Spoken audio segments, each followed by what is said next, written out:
Bonjour à vous tous, je me présente, Dr Pierre-Marc Baudouin, chiropraticien, et je suis avec. Steven Couture, nutritionniste du sport.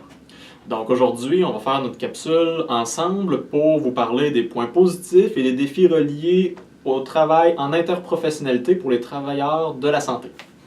Donc, avant de commencer à vous expliquer les points positifs, négatifs, je vais juste mentionner que ça fait un peu plus d'un an que je travaille avec Steven en interprofessionnalité, qu'on a des cas, qu'on a des patients communs et qu'on les aide à améliorer leur qualité de vie, atteindre leur objectif et améliorer leur performance également dans le niveau du sport.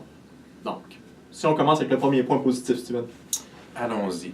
On peut considérer que chaque professionnel qui fait partie du réseau, c'est un spécialiste dans son domaine. Ce qui en fait à la base une ressource qui est fiable. Ce qui veut dire que, on est tous des professionnels, on est tous des spécialistes, on peut se référer entre nous des clients, puis on va s'assurer justement que notre client est bien pris en main par notre collègue.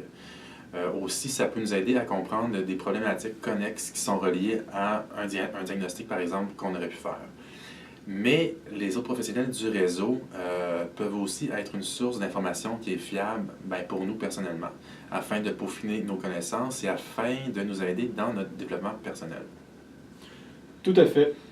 Apprendre à se connaître autant au niveau de nos forces que de nos faiblesses, puis autant aussi au niveau de notre profession, autant au niveau du professionnel que personnel, ça nous mène à nous améliorer. Ça nous mène également à améliorer notre relation avec d'autres professionnels parce que, entre autres, l'objectif du réseau Force Santé, auquel on est membre, c'est d'apprendre également à connaître les forces et les faiblesses des autres professionnels, des autres professions qui nous entourent.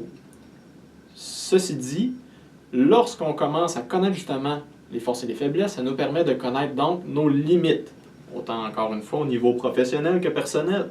Et ça nous permet donc d'augmenter notre crédibilité dans notre domaine qui est spécifique, dans notre domaine professionnel.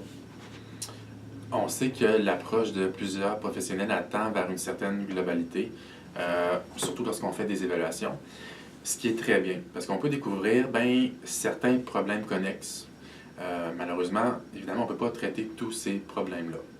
Alors, c'est pour ça que les professionnels du réseau étant des spécialistes dans leur champ d'expertise, en fait, je pense que le but de chaque professionnel, c'est d'être au top dans sa discipline et non de toucher à plein de champs d'expertise connexes. À ce moment-là, on dilue un petit peu notre expérience et notre expertise. Donc, le but, c'est d'être au top dans notre profession, finalement. Puis, ce qui fait que lorsqu'on se fait référer comme des clients, notre prise en charge, elle est vraiment irréprochable pour notre spécialité. Tout à fait, Steven, je suis vraiment d'accord avec ce que tu dis. Ça fait aussi en sorte que le client, le patient qui va se faire référer à des professionnels compétents, il n'y aura pas d'autre choix d'être redevable parce que sa condition va s'être améliorée, va avoir évolué d'un point de vue positif et donc le patient va être redevable. Ça va augmenter encore une fois la crédibilité du professionnel initial qui aurait fait les références. Puis, c'est clair que lorsqu'on regarde les cas qui sont plus complexes, ça peut nous permettre une gestion qui est simplifiée dans le fond, là. Donc, bénéficier de l'opinion de plusieurs professionnels pour une pathologie spécifique ou pour un client qui serait qui a vraiment plusieurs problèmes. Tout à fait. On vient de résumer les gros points, les points importants, positifs du travail en interprofessionnalité. Maintenant, je vais commencer à expliquer les points qui représentent un peu plus un défi lorsqu'on travaille en interprofessionnalité. Donc, un de ces points-là, le premier qui nous venait en tête, un des points qui est le plus général également, c'est qu'une des plus grandes craintes des professionnels à référer à un autre professionnel est souvent la perte du patient, la perte du client. Donc, à ce moment-là, les raisons de cette perte-là peuvent être multiples, peuvent être soit monétaires, soit des raisons peut-être un peu plus pratiques comme telles. Mais comme on a dit plus haut, si notre référence elle est très très fiable, le client va être redevable et le client va être content du travail que le professionnel a pu faire. Alors à ce moment-là, ben, il ne perdra pas de clients. Au contraire, peut-être qu'il peut aller en rechercher d'autres. Puis, Tout à fait. Donc, à ce niveau-là, on voit l'importance de le défi de faire des références fiables, des références spécifiques à de bons professionnels toujours. est-ce que tu penses que les coûts qui sont rattachés, par exemple, si un client utilise plusieurs services spécifiques provenant de professionnels qui sont différents, est-ce que tu penses que le coût, au final, va être plus élevé C'est pour ça. le client? Tout à fait. Pour répondre à ta question, Steven, c'est certain que là, on aborde le sujet des coûts, le sujet des coûts monétaires. C'est certain qu'on ne peut pas en faire abstraction. On doit considérer, dans une certaine mesure, le patient, les capacités du patient aussi au niveau monétaire. Mais généralement, la réponse à ta question que j'ai, c'est que les coûts ne sont pas, en bout de ligne, plus élevés pour le patient. Parce qu'une bonne cogestion, même si ça paraît plus cher, fait en sorte qu'on va augmenter les résultats et qu'on a le potentiel d'atteindre les objectifs du patient plus rapidement. Donc, en bout de ligne, on va se retrouver avec peut-être quelques professionnels rencontrés, mais moins de rencontres respectives pour chacun des professionnels. Donc, ce qui va améliorer les résultats, le patient va en être satisfait parce que les résultats vont avoir été atteints rapidement, encore une fois.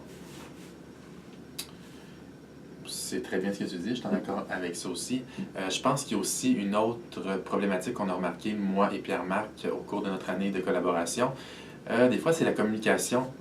On sait qu'on est dans le privé, donc le temps, c'est de l'argent. Fait que des fois, ça peut compliquer peut-être les communications. Tu sais, ça ne rentre pas sur nos heures de travail, tout ça. On n'est pas nécessairement payé pour ça. Donc, il faut trouver des stratégies afin d'optimiser la communication.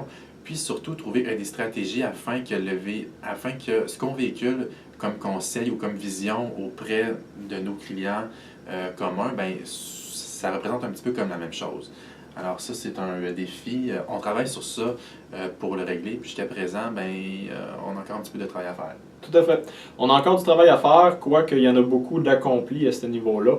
Et bien que relativement simple comme point négatif, comme défi, c'est peut-être un des plus grands défis. Une fois qu'on a trouvé avec quel professionnel qu'on fait affaire, avec quel professionnel qu'on va référer pour certaines conditions en particulier, débloquer du temps, trouver le temps nécessaire pour discuter des cas, puis améliorer donc le service global, total pour le patient, reste encore un des défis les plus difficiles à surmonter, pour les raisons que Steven vient de nommer.